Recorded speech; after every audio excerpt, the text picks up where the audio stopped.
ನಾನು ದೈವಿಕವಾಗಿ ಸಂರಕ್ಷಿಸಲ್ಪಟ್ಟಿದ್ದೇನೆ. ನಾನು ಕೀರ್ತನೆಗಳು 91 10-11 ಘೋಷಿಸುತ್ತೇನೆ. ಯಾವ ಕೇಡೂ ನಿನಗೆ ಸಂಭವಿಸದು, ಉಪದ್ರವವು ನಿನ್ನ ಗುಡಾರದ ಸಮೀಪಕ್ಕೂ ಬಾರದು. ನಾನು ಮಹೋನ್ನತನ ಮರೆಯಾದ ಸ್ಥಳದಲ್ಲಿ ವಾಸಿಸುತ್ತೇನೆ ಮತ್ತು ನಾನು ಸರ್ವಶಕ್ತನ ನೆರಳಿನಲ್ಲಿ ನೆಲೆಸುತ್ತೇನೆ. ನನ್ನ ವಿರುದ್ಧ ರೂಪಿಸಿದ ಯಾವುದೇ ಅಸ್ತ್ರವು ಸಫಲವಾಗುವುದಿಲ್ಲ. ಯಾವುದೇ ವ್ಯಾಧಿಯು ನನ್ನ ನಿವಾಸದ ಹತ್ತಿರ ಬರುವುದಿಲ್ಲ.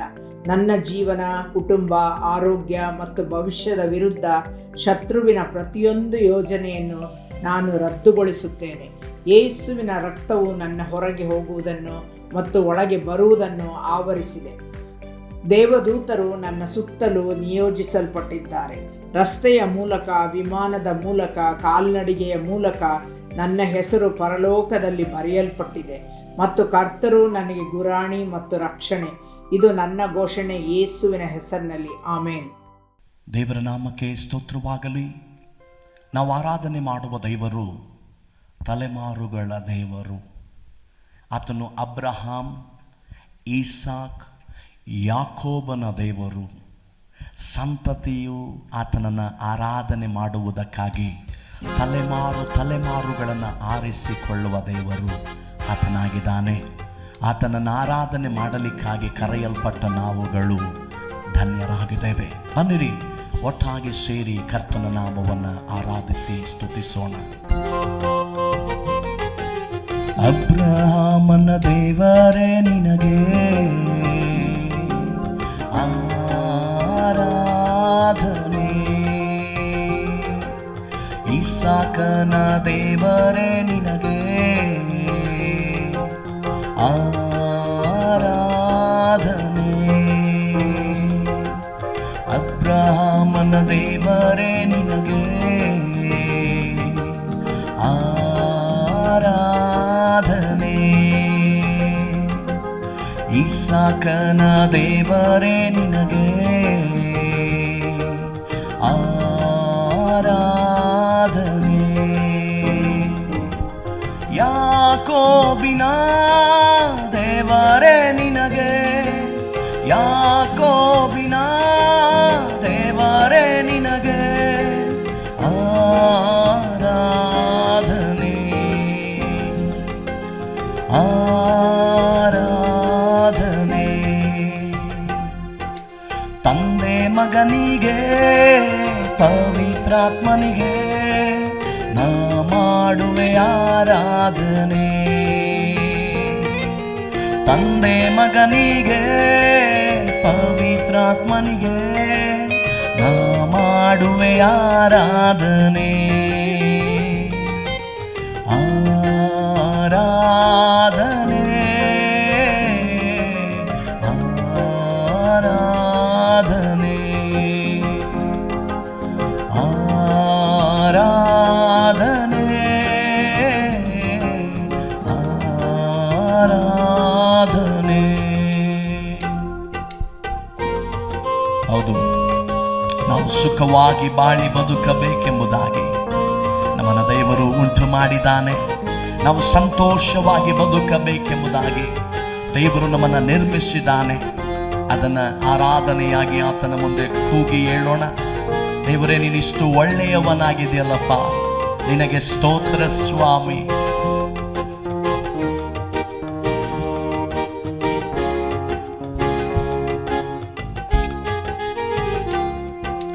ನಾನು ಸುಖವಾಗಿ ಬಾಳಬೇಕೆಂದು ನನ್ನನ್ನು ಸೃಷ್ಟಿ ಮಾಡಿದೆ. ನಾನು ನಿನ್ನ ಸ್ತುತಿಸಬೇಕೆಂದು ಹೆಸರಿಡಿದು ನನ್ನ ಕರೆದೆ. ನಾನು ಸುಖವಾಗಿ ಬಾಳಬೇಕೆಂದು ನನ್ನನ್ನು ಸೃಷ್ಟಿ ಮಾಡಿದೆ. ನಾನು ನಿನ್ನ ಸ್ತುತಿಸಬೇಕೆಂದು ಹೆಸರಿಡಿದು ನೀ ಕರೆದೆ. ಕರುಣಾಮಯನೇ, ಓ ಕರುಣಾಮಯನೇ, ಕರುಣಾಮಯನೇ, ಓ ಕರುಣಾಮಯನೇ, ಉಸಿರಿರುವಾಗ ಉಸಿರಿರುವ ದಿನವೆಲ್ಲ ನಾ ಮಾಡುವೆ ಆರಾಧನೆ. ನನ್ನ ಉಸಿರಿರುವ ದಿನವೆಲ್ಲ ನಾ ಮಾಡುವೆ ಆರಾಧನೆ. ಆರಾಧನೆ ಆರಾಧನೆ ಆರಾಧನೆ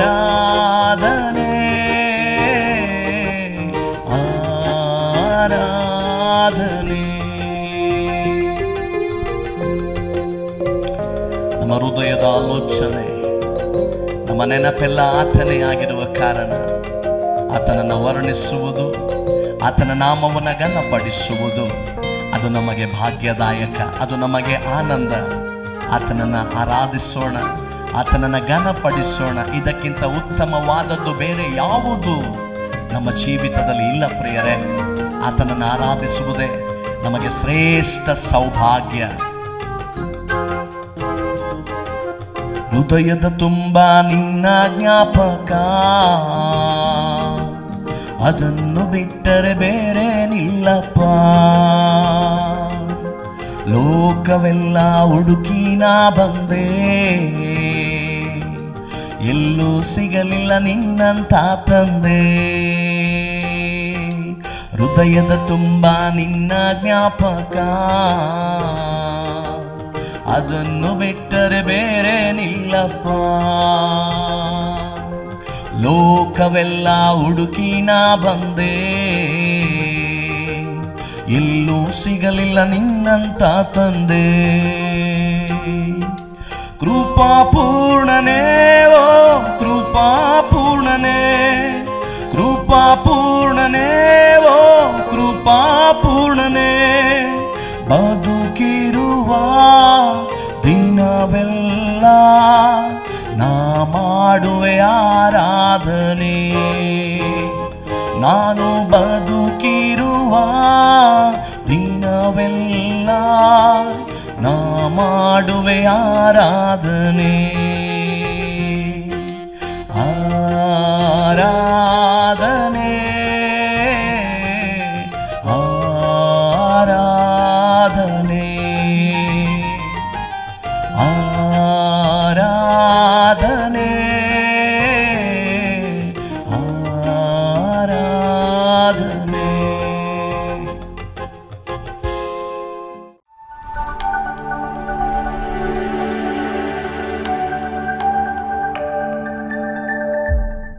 Praise the Lord. ಕರ್ತನಿಗೆ ಸ್ತೋತ್ರ. Our God is a good God. ನಮ್ಮ ದೇವರು ಒಳ್ಳೆಯ ದೇವರು. He is a God who always wants to speak to us through His word, because one word from the Lord will change every circumstances and every situations in our lives. ಮತ್ತು ಆತನು ಆತನ ವಾಕ್ಯದ ಮುಖಾಂತರವಾಗಿ ನಮ್ಮ ಜೊತೆ ಮಾತನಾಡಲು ಬಯಸುವಂತಹ ದೇವರು. ಯಾಕೆಂದರೆ ಆತನಿಂದ ಬರುವಂತಹ ಒಂದು ವಾಕ್ಯವು ಅದು ನಮ್ಮ ಎಲ್ಲಾ ಸನ್ನಿವೇಶಗಳನ್ನು ಅದು ಬದಲಾಯಿಸಬಲ್ಲದು. Jesus Christ loves each one of you. ಯೇಸು ಕ್ರಿಸ್ತನು ನಿಮ್ಮ ಪ್ರತಿಯೊಬ್ಬರನ್ನು ಪ್ರೀತಿಸುತ್ತಾನೆ. And that's why He is able to speak to us through this television program. I am telling you, get ready, because God has got something for you, because one word from the Lord will change every situation in our lives. ಹಾಗಾಗಿ ಆತನು ಈ ದೂರದರ್ಶನ ಕಾರ್ಯಕ್ರಮದ ಮುಖಾಂತರವಾಗಿ ನಿಮ್ಮ ಜೊತೆ ಮಾತನಾಡಲು ಸಿದ್ಧನಾಗಿದ್ದಾನೆ. ಮತ್ತು ನೀವು ಕೂಡ ತಯಾರಾಗಿರಿ, ಯಾಕೆಂದ್ರೆ ಆತನಿಂದ ಬರುವಂತಹ ಒಂದು ವಾಕ್ಯವು ನಿಮ್ಮ ಎಲ್ಲಾ ಸನ್ನಿವೇಶಗಳನ್ನು ಬದಲಾಯಿಸಬಲ್ಲದು. He is a God who is able to lift us above all the nations of the earth, because Deuteronomy 28:1 it says He will bless us and He will lift us above all the nations of the earth. ಧರ್ಮೋಪದೇಶ ಕಾಂಡ 28:1 ಈ ರೀತಿಯಾಗಿ ಹೇಳುತ್ತದೆ, ಆತನು ನಮ್ಮನ್ನು ಈ ಲೋಕದಲ್ಲಿ ಇರುವಂತಹ ಎಲ್ಲಾ ಜನಾಂಗಗಳಿಗಿಂತ ಮೇಲಾಗಿ ನಮ್ಮನ್ನು ಎಬ್ಬಿಸುತ್ತಾನೆ. When you are His children, He is a God who will open the floodgates of heaven and He will pour out a rain of blessing to us, so that you should not lack anything in your life. ಮತ್ತು ನೀವು ಆತನ ಮಗುವಾಗಿರುವ ಕಾರಣದಿಂದಾಗಿ ಆತನು ಪರಲೋಕದ ಜಲನಿಧಿಯನ್ನು ತೆರೆದು ಆತನ ಆಶೀರ್ವಾದಗಳನ್ನು ಯಾವಾಗಲೂ ನಿಮ್ಮ ಮೇಲೆ ಸುರಿಸುವಾತನು. We were meditating upon God's word, that how blessings will come upon our lives. ಮತ್ತು ನಾವು ಧ್ಯಾನಿಸುತ್ತಾ ಇದ್ದೆವು ಯಾವ ರೀತಿಯಲ್ಲಿ ದೇವರ ಆಶೀರ್ವಾದಗಳು ನಮ್ಮ ಜೀವನದಲ್ಲಿ ಬರುತ್ತದೆ ಎಂದು. We saw in the last episode, as long as you're walking with God in His holiness, He is a God who will bless us and He will lift us up above all the nations of the earth in our lives. ಮತ್ತು ನಾವು ಕಳೆದ ಕಾರ್ಯಕ್ರಮದಲ್ಲಿಯೂ ಸಹ ನೋಡಿದೆವು, ನಾವು ಪರಿಶುದ್ಧತೆಯಲ್ಲಿ ಆತನ ಮಾರ್ಗಗಳಲ್ಲಿ ನಡೆಯುವಾಗ ಆತನು ನಮ್ಮನ್ನು ಆಶೀರ್ವದಿಸುತ್ತಾನೆ ಮತ್ತು ಈ ಲೋಕದಲ್ಲಿ ಇರುವಂತಹ ಎಲ್ಲಾ ಜನಾಂಗಗಳಿಗಿಂತ ಮೇಲಾಗಿ ನಮ್ಮನ್ನು ಎತ್ತುತ್ತಾನೆ. The Bible says that you should be holy because our God is a holy God. ಸತ್ಯವೇದವು ಹೇಳುತ್ತದೆ, ಆತನು ಪರಿಶುದ್ಧನಾಗಿರುವ ಕಾರಣದಿಂದಾಗಿ ನಾವು ಸಹ ಪರಿಶುದ್ಧರಾಗಿ ಇರಬೇಕು. You should be holy in the presence of God. Your walk with God should be holy. Your eyes should be holy. Your talk should be holy. Everything, whatever you do, you need to carry that holiness in the presence of God. ನೀವು ದೇವರ ಪ್ರಸನ್ನತೆಯಲ್ಲಿ ಇರುವಾಗ ನೀವು ಯಾವುದೇ ಕಾರ್ಯಗಳನ್ನು ಮಾಡಿದರೂ ಸಹ ನಿಮ್ಮ ಕಣ್ಣುಗಳು, ನಿಮ್ಮ ಮಾತುಗಳು, ನೀವು ಮಾಡುವಂತ ಎಲ್ಲ ಕಾರ್ಯಗಳು ಅದು ಪರಿಶುದ್ಧತೆಯಲ್ಲಿಯೇ ನೀವು ಮಾಡಬೇಕು. Then God will be able to bring success in our lives. ಆಗ ನಿಮ್ಮ ಜೀವಿತದಲ್ಲಿ ದೇವರು ಯಶಸ್ಸನ್ನು ತರಲು ಸಾಧ್ಯವಾಗಿರುತ್ತದೆ. Nobody can stop those blessings, because when you are walking with God in His holiness, He is a God. He will establish you. He will bless you abundantly in your lives. ಮತ್ತು ಆ ಸಮಯದಲ್ಲಿ ದೇವರು ನಿಮ್ಮ ಜೀವಿತದಲ್ಲಿ ನೀಡುವಂತ ಆಶೀರ್ವಾದಗಳನ್ನು ಯಾರು ಸಹ ತಡೆಯಲು ಸಾಧ್ಯವಿಲ್ಲ. And in the second point, we saw that blessing comes when we have Jesus in our lives.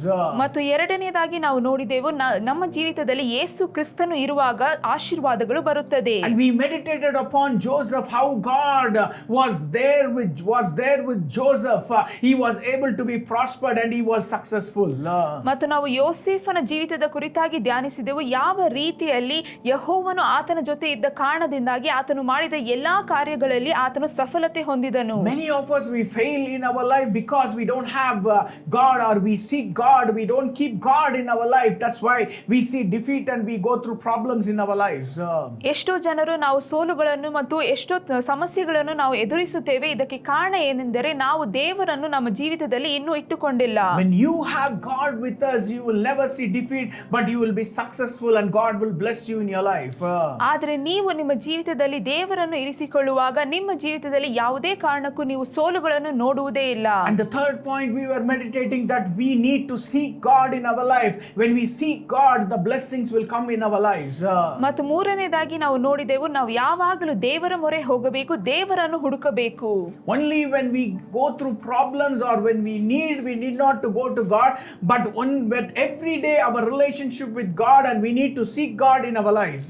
ಮತ್ತು ನಮಗೆ ಸಮಸ್ಯೆಗಳು ಬರುವಾಗ ಮಾತ್ರ ನಾವು ದೇವರ ಮೊರೆ ಹೋಗುವುದಲ್ಲ, ಆದರೆ ನಮ್ಮ ಜೀವಿತದಲ್ಲಿ ಯಾವಾಗಲೂ ಸಹ ಯಾವ ನಿಮಿಷದಲ್ಲಿಯೂ ಸಹ ನಾವು ದೇವರನ್ನು ಹುಡುಕಬೇಕು. And we meditated upon the king Uzziah, who was 16 years old, how God blessed him and he was able to reign and rule the land of Israel for 52 years. ಮತ್ತು ನಾವು ಉಜ್ಜಿಯನ ಕುರಿತಾಗಿ ನಾವು ಧ್ಯಾನಿಸಿದೆವು, ಹೇಗೆ ಆತನು 16 ವರ್ಷದ ಒಂದು ವ್ಯಕ್ತಿಯಾಗಿ ಇರುವಾಗ ಆತನು ರಾಜನಾದನು. ಅದಾದ ನಂತರ ದೇವರು ನೀಡಿದಂತಹ ಕೃಪೆಯಿಂದ ಆತನು 52 ವರ್ಷಗಳ ಕಾಲ ರಾಜ್ಯನಾಗಿ ಆಳ್ವಿಕೆ ಮಾಡಿದನು. 52 years he sought the Lord, and God says that he gave him success, and he was successful in the eyes of God as well as people. ಮತ್ತು ಆತನು 52 ವರ್ಷಗಳ ಕಾಲ ಪ್ರತಿ ಸಮಯದಲ್ಲಿಯೂ ಆತನು ದೇವರ ಮೊರೆ ಹೋದ ಕಾರಣದಿಂದಾಗಿ ಆತನಿಗೆ ದೇವರ ಮುಂದೆ ಮತ್ತು ಜನರ ಮುಂದೆ ಬೇಕಾದ ಯಶಸ್ಸನ್ನು ದೇವರು ನೀಡಿದರು. When we seek God, God will able to bless the work of our hands. You will never see defeat, you will never see failures in your life. ಮತ್ತು ನಾವು ಸಹ ದೇವರನ್ನು ಹುಡುಕುವಾಗ, ದೇವರ ಮೊರೆ ಹೋಗುವಾಗ ನಾವು ಕೈಯಿಟ್ಟು ಮಾಡುವಂತ ಎಲ್ಲ ಕೆಲಸಗಳು ಸಹ ಅದು ಸಫಲವಾಗುವುದು ಮತ್ತು ನಾವು ಎಂದಿಗೂ ಸೋಲನ್ನು ಅನುಭವಿಸುವುದಿಲ್ಲ. And we saw about Mary and Martha, how Mary chose and how Jesus testified that she has chosen the right thing and it will never be removed from her. ಮತ್ತು ನಾವು ಮರಿಯಾ ಮತ್ತು ಮಾರ್ಥಳ ಕಥೆಯನ್ನು ಸಹ ನೋಡಿದೆವು, ಯಾವ ರೀತಿಯಲ್ಲಿ ಮರಿಯಳು ಅವಳು ಉತ್ತಮವಾದನ್ನು ಆಯ್ಕೆ ಮಾಡಿಕೊಂಡಳು ಮತ್ತು ಅದಕ್ಕೆ ಯೇಸು ಕ್ರಿಸ್ತನು ಯಾವ ರೀತಿಯಲ್ಲಿ ಹೇಳಿದರು, ಆತನು ಅವಳು ಉತ್ತಮವಾದ ಕಾರ್ಯವನ್ನು ಆರಿಸಿಕೊಂಡ ಕಾರಣದಿಂದಾಗಿ ಅವಳ ಜೀವನದಿಂದ ಇದು ತೆಗೆದು ಹಾಕಲ್ಪಡುವುದಿಲ್ಲ ಎಂದು. Jesus said that Mary was blessed because she was submitted herself at the feet of God and was willing to listen to the voice of God. ಮತ್ತು ಯೇಸು ಕ್ರಿಸ್ತನು ಹೇಳಿದನು, ಮರಿಯಳು ಅವಳು ಆಶೀರ್ವಾದವನ್ನು ಹೊಂದಿದಳು, ಯಾಕೆಂದರೆ ಅವಳು ಉತ್ತಮವಾದನ್ನು ಆಯ್ಕೆ ಮಾಡಿಕೊಂಡಳು ಮತ್ತು ಯೇಸು ಕ್ರಿಸ್ತನಿಗೆ ವಿಧೇಯನಾಗಿ ಇರುವುದಕ್ಕೆ ಅವಳು ಆಯ್ಕೆ ಮಾಡಿಕೊಂಡಳು. And in the last episode episode we meditated upon the King Solomon, how he sought the Lord and he asked for the wisdom of God to rule the people of Israelites. ಮತ್ತು ಕಳೆದ ಕಾರ್ಯಕ್ರಮದಲ್ಲಿ ಸಹ ನಾವು ಧ್ಯಾನಿಸಿದೆವು ಯಾವ ರೀತಿಯಲ್ಲಿ Solomon ರಾಜನು ದೇವರು ಬಂದು ಆತನಿಗೆ ವರವನ್ನು ಕೇಳಿದಾಗ ಆತನು ಜನರನ್ನು ನಡೆಸಲು ಬೇಕಾದ ಜ್ಞಾನವನ್ನು ವರವಾಗಿ ಕೇಳಿದನು. God was able to bless him abundantly with wealth and all that whatever, even though he didn't ask, but God blessed him with a good life, good health, and God gave him the best of best things in his life. ಮತ್ತು ನಾವು ನೋಡಿದೆವು ಯಾವ ರೀತಿಯಲ್ಲಿ ದೇವರು ಆತನ ಜೀವನದಲ್ಲಿ ಆತನಿಗೆ ಬೇಕಾದ ಎಲ್ಲಾ ಕಾರ್ಯಗಳಿಂದ ಆತನನ್ನು ಆಶೀರ್ವದಿಸಿದರು. ಆತನಿಗೆ ಬೇಕಾದಂತ ಯಶಸ್ಸು, ಆತನಿಗೆ ಬೇಕಾದ ಆರೋಗ್ಯ ಮತ್ತು ಐಶ್ವರ್ಯ ಎಲ್ಲವನ್ನು ಆತನಿಗಾಗಿ ನೀಡಿದರು. We need to seek God for everything in our life. ನಮ್ಮ ಜೀವಿತದಲ್ಲಿ ನಮಗೆ ಏನು ಬೇಕಾದರೂ ಸಹ ನಾವು ದೇವರ ಮೊರೆ ಹೋಗಬೇಕು. Whatever you do in your life, you need to keep God first in your life and look to God for all his approvals and for his will to happen in your life. Then you will be successful. You will never see failure. The blessings of God will rest upon you and your families. ಮತ್ತು ನೀವು ಸಹ ನಿಮ್ಮ ಜೀವಿತದಲ್ಲಿ ಏನೇ ಮಾಡಬೇಕಾದರೂ, ಯಾವುದೇ ನಿರ್ಧಾರಗಳನ್ನು ತೆಗೆದುಕೊಳ್ಳಬೇಕಾದರೂ ನೀವು ದೇವರ ಮೊರೆ ಹೋಗಬೇಕು. ಅದು ಮಾತ್ರವಲ್ಲದೆ ದೇವರ ಯೋಜನೆ ಏನೆಂದು ತಿಳಿದುಕೊಂಡು ಅದರ ನಂತರ ನೀವು ಮಾಡಬೇಕು. ಆಗ ನಿಮ್ಮ ಜೀವಿತದ ಮೇಲೆ ಮತ್ತು ನಿಮ್ಮ ಕುಟುಂಬದ ಜೀವಿತದ ಮೇಲೆ ದೇವರ ಆಶೀರ್ವಾದವು ಇರುತ್ತದೆ. When you seek God, the blessings, you don't have to run beyond those blessings, but the blessings of God will bring it right behind you in your life. ಮತ್ತು ನೀವು ದೇವರ ಮೊರೆ ಹೋಗುವಾಗ ನೀವು ಆಶೀರ್ವಾದಗಳ ಹಿಂದೆ ಓಡಬೇಕಾಗಿಲ್ಲ, ಆದರೆ ದೇವರ ಆಶೀರ್ವಾದಗಳೇ ನಿಮ್ಮನ್ನು ಹಿಂಬಾಲಿಸಿ ಬರುತ್ತದೆ. When you seek God, God brings the provision and peace in our lives. ಮತ್ತು ನಾವು ದೇವರ ಮೊರೆ ಹೋಗುವಾಗ ನಮ್ಮ ಎಲ್ಲ ಅಗತ್ಯಗಳನ್ನು ದೇವರು ಸಂಧಿಸುತ್ತಾರೆ ಮತ್ತು ನಮಗೆ ಬೇಕಾದ ಸಮಾಧಾನವನ್ನು ಆತನು ನೀಡುತ್ತಾನೆ. Matthew 6:33 says, seek ye first the kingdom of God and his righteousness, and all things, God said, all things shall be added unto you. ಮತ್ತಾಯ 6:33 ಈ ರೀತಿಯಾಗಿ ಹೇಳುತ್ತದೆ, ದೇವರ ರಾಜ್ಯಕ್ಕಾಗಿಯೂ ನೀತಿಗಾಗಿಯೂ ಮೊದಲಾಗಿ ತವಕ ಪಡಿರಿ, ಆಗ ಎಲ್ಲ ಕಾರ್ಯಗಳು ನಿಮಗೆ ದೊರೆಯುತ್ತದೆ. He never said few things I will give you, but he said when you seek God and his righteousness, everything shall come before you in your life. ಮತ್ತು ಆತನು ಈ ರೀತಿಯಾಗಿ ಹೇಳಲಿಲ್ಲ, ನೀವು ನನ್ನನ್ನು ಹುಡುಕುವಾಗ, ನನ್ನ ರಾಜ್ಯ ಮತ್ತು ನೀತಿಯನ್ನು ಹುಡುಕುವಾಗ ಕೆಲವು ಕಾರ್ಯಗಳು ನಿಮಗೆ ಬರುತ್ತದೆ ಎಂದು ಹೇಳುವುದಿಲ್ಲ, ಆದರೆ ನಿಮಗೆ ಬೇಕಾದ ಎಲ್ಲಾ ಕಾರ್ಯಗಳನ್ನು ದೇವರು ನಿಮಗಾಗಿ ನೀಡುತ್ತಾನೆ. If you see in the Bible, in the book of Exodus, that the people of Israelites were in the land of Egypt for 430 years as slaves. ಮತ್ತು ನಾವು ವಿಮೋಚನ ಕಾಂಡ ಪುಸ್ತಕವನ್ನು ಓದುವುದಾದ್ರೆ ಅಲ್ಲಿ ನಾವು ನೋಡಬಹುದು, ಇಸ್ರಾಯೇಲ್ ಮಕ್ಕಳು 430 ವರ್ಷಗಳ ಕಾಲ ಆಳುಗಳಾಗಿ ಆ ದೇಶದಲ್ಲಿ ಇದ್ದರು. And they were going through so much of tormentation and so much of agony and sufferings from the Egyptians. ಮತ್ತು ಅವರು ಅಲ್ಲಿದ್ದ ಐಗುಪ್ತ ಮಕ್ಕಳಿಂದ ಅನೇಕ ರೀತಿಯಲ್ಲಿ ಬಾಧೆಗೆ ಒಳಗಾಗಿದ್ದರು. But God heard their cry. ಆದರೆ ದೇವರು ಅವರ ಕೂಗನ್ನು ಕೇಳಿಸಿಕೊಂಡನು. And God raised Moses to go and to release the Israelites from the land of Egypt to the promised land. ಮತ್ತು ಆ ಸಮಯದಲ್ಲಿ ದೇವರು ಮೋಶೆಯನ್ನು ಎಬ್ಬಿಸಿ ಅವರು ಹೋಗಿ ಅಲ್ಲಿದ್ದಂತಹ ಆ ಇಸ್ರಾಯೇಲ್ ಮಕ್ಕಳನ್ನು ವಿಮೋಚನೆಗೊಳಿಸಿದರು. Because God loved the people of Israelites and he was willing to do anything. And the Bible speaks about the 10 different plagues which God performed through Moses, which the people of Israelites saw in their eyes, and they were moved out from the land of Egypt to the promised land. ಮತ್ತು ನಾವು ನೋಡಬಹುದಾಗಿದೆ, ದೇವರು ಹೆಚ್ಚಾಗಿ ಇಸ್ರಾಯೇಲ್ ಮಕ್ಕಳನ್ನು ಅವರು ಪ್ರೀತಿಸಿದರು. ಆದ ಕಾರಣದಿಂದಾಗಿ ಮೋಶೆಯ ಮುಖಾಂತರವಾಗಿ ಅವರಿಗೆ ಬೇಕಾದಂತಹ ಬಿಡುಗಡೆಯನ್ನು ನೀಡಿದರು. ಅದು ಮಾತ್ರವಲ್ಲದೆ ಮೋಶೆಯ ಮುಖಾಂತರವಾಗಿ 10 ರೀತಿಯಾದ ಬಾಧೆಗಳು ಯಾವ ರೀತಿ ಐಗುಪ್ತ ಮಕ್ಕಳನ್ನು ಅದು ಬಾಧೆಪಡಿಸಿತ್ತು ಎಂದು ನಾವು ನೋಡಬಹುದು. The Bible speaks about the journey in the wilderness, where they were scattered in the wilderness. They were being led by Moses to go there for them to be led to the promised land. ಮತ್ತು ಅವರು ಆ ವಾಗ್ದಾನ ಮಾಡಿದಂತಹ ಆ ಒಂದು ದೇಶಕ್ಕೆ ಅವರು ಹೋಗುವಾಗ, ಪ್ರಯಾಣಿಸುವಾಗ ಅವರು ಅರಣ್ಯದ ಮಧ್ಯದಲ್ಲಿ ಹೋಗುತ್ತಾ ಇದ್ದರು ಮತ್ತು ಅವರನ್ನು ಮೋಶೆಯು ನಡೆಸುತ್ತಾ ಇದ್ದ. Moses was seeking God for the provision for all the Israelites who were going through those journey in the wilderness to the promised land. ಮತ್ತು ಅವರು ಅಲ್ಲಿಂದ ಹೋಗುವಾಗ ಮೋಶೆಯು ಪ್ರತಿಯೊಂದು ಹೆಜ್ಜೆಯಲ್ಲಿಯೂ ಸಹ ಆತನು ದೇವರ ಮೊರೆ ಹೋಗುತ್ತಾ ಇದ್ದರು. ಅವರಿಗೆ ಬೇಕಾದಂತ ಎಲ್ಲ ಅಗತ್ಯಗಳಿಗಾಗಿಯೂ ಸಹ ಯಾವಾಗಲೂ ಆತನು ದೇವರ ಮೊರೆ ಹೋಗುತ್ತಾ ಇದ್ದನು. The Bible says the Israelites' hearts were hardened, even though they saw all those miracles what God did for them in the land of Egypt. They didn't understand and knew what God can do for them in their lives. ಮತ್ತು ಸತ್ಯವೇದವು ಹೇಳುತ್ತದೆ, ಇಸ್ರಾಯೇಲ್ ಮಕ್ಕಳ ಹೃದಯವು ಅದು ಕಲ್ಲುಗಟ್ಟಿತು. ಯಾಕೆಂದರೆ ಯಾಕೆಂದರೆ ಅವರು ಐಗುಪ್ತ್ಯ ದೇಶದಲ್ಲಿ ಅವರಿಗಾಗಿ ದೇವರು ಮಾಡಿದಂಥ ಮಹಾ ಅದ್ಭುತ ಕಾರ್ಯಗಳನ್ನು ನೋಡಿದರೂ ಸಹ ಇನ್ನು ಅವರು ದೇವರ ಮೇಲೆ ಇಡಬೇಕಾದ ನಂಬಿಕೆಯನ್ನು ಅವರು ಇಡಲಿಲ್ಲ. They started grumbling with Moses because Moses knew what God was, because he had a strong relationship with God and he was seeking God for everything in his life. But the Israelites started grumbling with Moses, saying that, oh, we had so much of food there, even though we were slaves, but still we ate our food. But they started crying out to Moses in a negative way, where Moses cried out to God, and the Bible speaks about God raining manna in that wilderness. ಮತ್ತು ನಾವು ನೋಡಬಹುದಾಗಿದೆ, ಮೋಶೆಯು ಆತನು ದೇವರ ಜೊತೆಗೆ ತುಂಬಾ ಒಂದು ಶಕ್ತಿಯುತವಾದಂತಹ ಒಂದು ಸಂಬಂಧವನ್ನು ಹೊಂದಿದ್ದ. ಹಾಗಾಗಿ ದೇವರು ಯಾವ ಕಾರ್ಯಗಳನ್ನು ಮಾಡಬಹುದೆಂದು ಆತನು ತಿಳಿದುಕೊಂಡಿದ್ದ.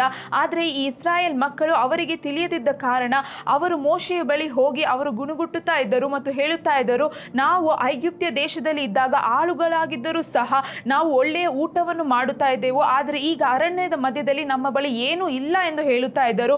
ಆಗ ಮೋಶೆಯು ದೇವರನ್ನು ನೋಡಿ ಕೂಗಿಕೊಂಡಾಗ ದೇವರು ಅವರಿಗಾಗಿ ಮನ್ನವನ್ನು ಸುರಿಸಿದನು. Even though they saw God's presence moving out in that pillar of cloud and the pillar of fire, but they were not able to understand that when we seek God, God's provision will not stop.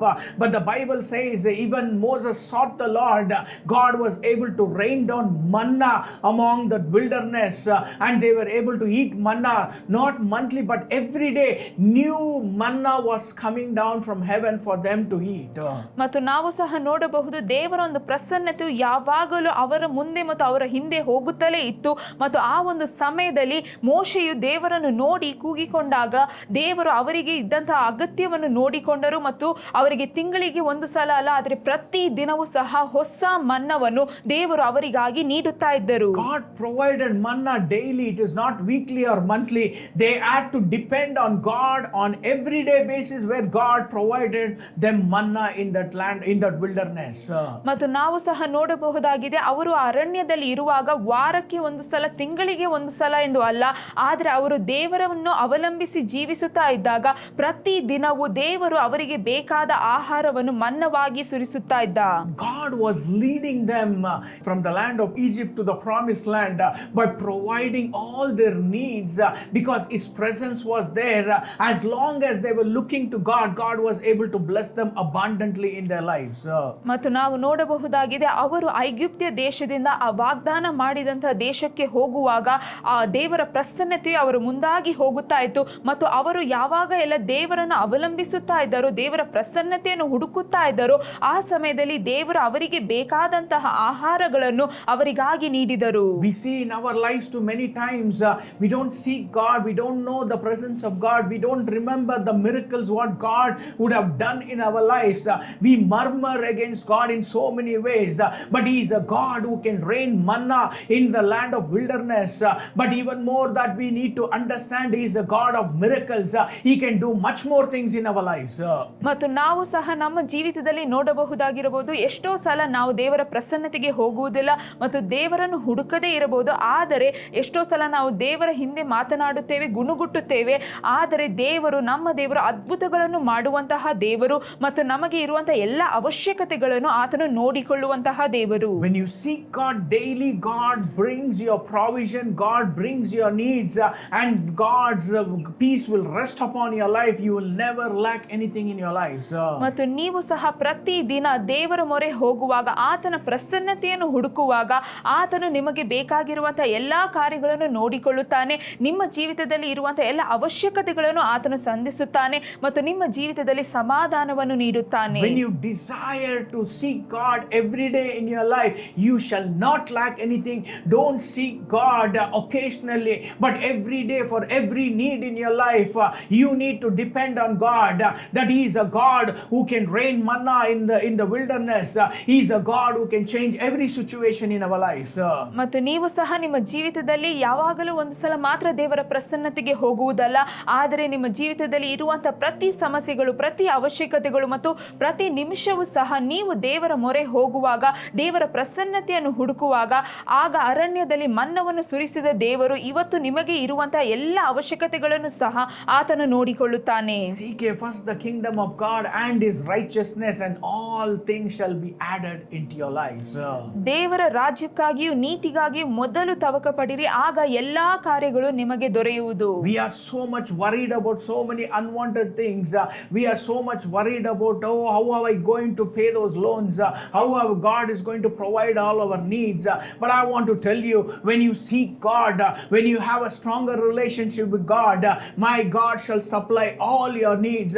You will be met by God. You will never go through any kind of problems or any situation, because God is a God who will bless the work of our hands and He will establish us in the land.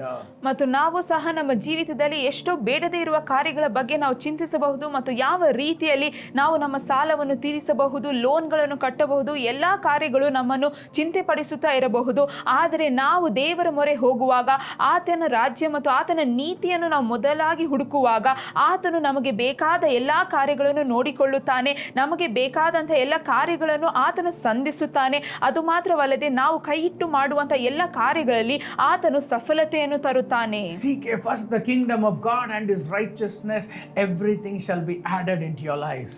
ದೇವರ ರಾಜ್ಯಕ್ಕಾಗಿಯೂ ನೀತಿಗಾಗಿಯೂ ನೀವು ಮೊದಲು ತವಕ ಪಡಿರಿ, ಆಗ ನಿಮಗೆ ಬೇಕಾದ ಎಲ್ಲಾ ಕಾರ್ಯಗಳು ದೊರೆಯುತ್ತದೆ. Don't worry about any situation. Don't worry about the pressure what you are going through. Don't worry about the failures what you are seeing. Don't worry about the situation what you go through. In midst of all these things, trust God and seek first the kingdom of God and His righteousness, and God will add everything into your lives. ಮತ್ತು ನಿಮ್ಮ ಜೀವಿತದಲ್ಲಿ ಯಾವುದೇ ರೀತಿಯಾದ ಸಮಸ್ಯೆಗಳಿರಬಹುದು, ಸನ್ನಿವೇಶಗಳು ಇರಬಹುದು, ಯಾವುದೇ ರೀತಿಯಾದ ಕಾರ್ಯಗಳು ಇದ್ದರೂ ಸಹ ನೀವು ನಿಮ್ಮ ಚಿಂತೆಯನ್ನು ಅದರ ಮೇಲೆ ಹಾಕಬೇಡಿರಿ. ಆದರೆ ಅದರ ಮಧ್ಯದಲ್ಲಿಯೂ ಸಹ ನೀವು ದೇವರ ರಾಜ್ಯವನ್ನು ಹುಡುಕಿರಿ, ದೇವರ ಮೊರೆ ಹೋಗಿರಿ, ಆಗ ಆತನು ಎಲ್ಲಾ ಕಾರ್ಯಗಳನ್ನು ನೋಡಿಕೊಳ್ಳುತ್ತಾನೆ. Daily seeking God is not a religious routine which we need to follow. Seeking God should come out with that lovingness, that He is Abba Father, He is a creator, He is an almighty God, and we need to look to Him, and we need to wait upon Him, and we need to read His word and to understand what He is trying to speak to us in our lives. ಮತ್ತು ನಾವು ಸಹ ದಿನ ನಾವು ದೇವರ ಮೊರೆ ಹೋಗುವಾಗ ಅದು ಧಾರ್ಮಿಕವಾದ ರೀತಿಯಲ್ಲಿ ನಾವು ಹೋಗುವುದಲ್ಲ, ಆದರೆ ನಾವು ಪ್ರೀತಿಯಿಂದ ನಮ್ಮ ಪರಮ ತಂದೆ ಮತ್ತು ಆತನು ಅತಿಶಯಗಳನ್ನು ಅದ್ಭುತಗಳನ್ನು ಮಾಡುವಂತಹ ಪರಮ ತಂದೆ ಎಂದು ತಿಳಿದುಕೊಂಡು ಆತನ ಪ್ರಸನ್ನತೆಗೆ ಹೋಗುವಾಗ ಮತ್ತು ಆತನ ಪ್ರಸನ್ನತೆಯಲ್ಲಿ ನಾವು ಕಾಯುವಾಗ, ಆತನ ವಾಕ್ಯವನ್ನು ನಾವು ಓದುವಾಗ ಎಲ್ಲಾ ಕಾರ್ಯಗಳು ಬದಲಾಗುತ್ತದೆ. Seeking God is a lifeline that brings both provision and peace in our life, and He will provide all our needs. You don't have to worry about any situation, anything in your life, but He will take care of everything in our lives. ಮತ್ತು ನಾವು ದೇವರ ಮೊರೆ ಹೋಗುವಾಗ, ಆತನನ್ನು ಹುಡುಕುವಾಗ, ನಮ್ಮ ಜೀವಿತದಲ್ಲಿ ನಮಗೆ ಬೇಕಾದಂಥ ಸಮಾಧಾನ, ನಮ್ಮ ಜೀವಿತದಲ್ಲಿ ಇರುವಂಥ ಎಲ್ಲ ಅವಶ್ಯಕತೆಗಳು ಎಲ್ಲವನ್ನು ಆತನು ನೋಡಿಕೊಳ್ಳುತ್ತಾನೆ. Today I want to tell you, whatever situation you might be going through in your life, today keep it all aside and put your faith on God and look to God and seek God and say, God, from today onwards I'm going to seek you, so that whatever the situation you might be going through, God will change everything, and God will rain out like how God rained manna in the land of wilderness for the Israelites. He will rain down a blessing for you and your family in your lives. ಮತ್ತು ನೀವು ನಿಮ್ಮ ಜೀವಿತದಲ್ಲಿ ಯಾವುದೇ ರೀತಿಯಾದ ಸನ್ನಿವೇಶಗಳ ಮಧ್ಯದಲ್ಲಿ ಇದ್ದರೂ ಸಹ ಆ ಎಲ್ಲಾ ಸನ್ನಿವೇಶಗಳನ್ನು ನೀವು ತಳ್ಳಿ ಹಾಕಿ ಅದರ ಮಧ್ಯದಲ್ಲಿ ನೀವು ದೇವರ ಮೊರೆ ಹೋಗಿರಿ, ಆತನ ಪ್ರಸನ್ನತೆಯನ್ನು ಹುಡುಕಿರಿ. ಮತ್ತು ಆ ಸಮಯದಲ್ಲಿ ಆ ಅರಣ್ಯದಲ್ಲಿ ಯಾವ ರೀತಿಯಲ್ಲಿ ದೇವರು ಮನ್ನವನ್ನು ಸುರಿಸಿದಾನೋ ಅದೇ ರೀತಿಯಲ್ಲಿ ನಿಮ್ಮ ಜೀವಿತದಲ್ಲಿ ಇರುವಂತಹ ಎಲ್ಲ ಸನ್ನಿವೇಶಗಳು, ಎಲ್ಲ ಅವಶ್ಯಕತೆಗಳನ್ನು ಆತನು ನೋಡಿಕೊಳ್ಳುತ್ತಾನೆ. The more you seek God and His righteousness, God will bring everything for you in your life. Your provision, your needs, your commitment, everything God will clear it for you in your lives. ಮತ್ತು ನೀವು ಎಷ್ಟು ಹೆಚ್ಚಾಗಿ ದೇವರ ರಾಜ್ಯವನ್ನು, ನೀತಿಯನ್ನು ಹುಡುಕುತ್ತೀರೋ ಅಷ್ಟೇ ಹೆಚ್ಚಾಗಿ ನಿಮ್ಮ ಜೀವಿತದಲ್ಲಿ ಎಷ್ಟೇ ಸಮಸ್ಯೆಗಳು, ಯಾವುದೇ ರೀತಿಯಾದ ಜವಾಬ್ದಾರಿಗಳು ಇದ್ದರೂ ಸಹ ಅದೆಲ್ಲವನ್ನು ದೇವರು ಸಂಪೂರ್ಣವಾಗಿ ನೋಡಿಕೊಳ್ಳುತ್ತಾರೆ. Don't worry about the situation what you are going through. Don't worry about the commitments. Everything you put it aside and sit at the feet of God. Lord, from today onwards I'm going to seek you. I'm going to seek your righteousness.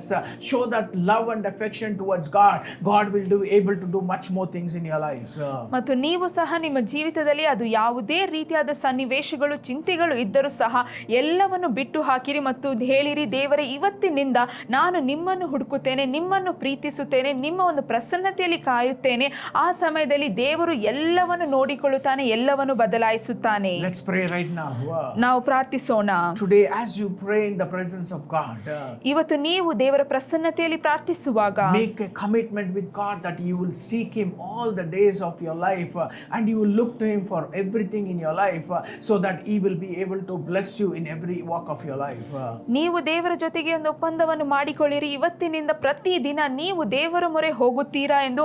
ಆಗ ನಿಮ್ಮ ಜೀವಿತದಲ್ಲಿ ಯಾವುದೇ ರೀತಿಯಾದ ಚಿಂತೆಗಳು ಇದ್ದರೂ ಸಹ, ಜವಾಬ್ದಾರಿಗಳು ಇದ್ದರೂ ಸಹ ಆತನು ನೋಡಿಕೊಳ್ಳುತ್ತಾನೆ. Let's pray right now. ನಾವು ಪ್ರಾರ್ಥಿಸೋಣ. Father, we thank you, Lord, for your provision, for your grace, O God, because I believe, O God, seek ye first the kingdom of God and His righteousness, and everything will be added into my life.